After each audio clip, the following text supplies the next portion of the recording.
L'activité économique, bien qu'elle soit en nette régression au Gabon, mais du côté du port de Vendo, c'est un tout autre visage.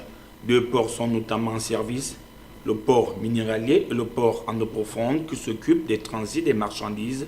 S'agissant du premier, inauguré il n'y a pas si longtemps, celui-ci mesure près d'un kilomètre et offre 166 emplois, dont 35 expatriés. Quant à la production effectuée sur ce nouveau site, en une année d'exercice, il est de l'ordre de 35 navires entre l'import et l'export, dont la capacité avoisine les 1 730 000 tonnes. Les objectifs pour cette année 2018 sont encore plus éloquents, plus,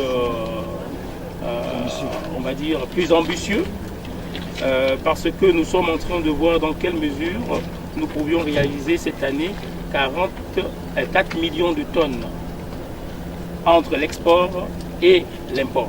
À un jet de pierre de là se dresse majestueusement le port en eau profonde, lequel facilite les échanges commerciaux entre le Gabon et le reste des continents. Le Gabon reste le premier pays dans lequel Olam a fait un investissement hors secteur, c'est-à-dire leur secteur d'activité initiale, c'est l'agroalimentaire.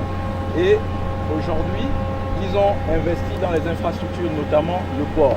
Et il y a d'autres projets qui sont en cours, notamment celui de l'aéroport qui sera au niveau de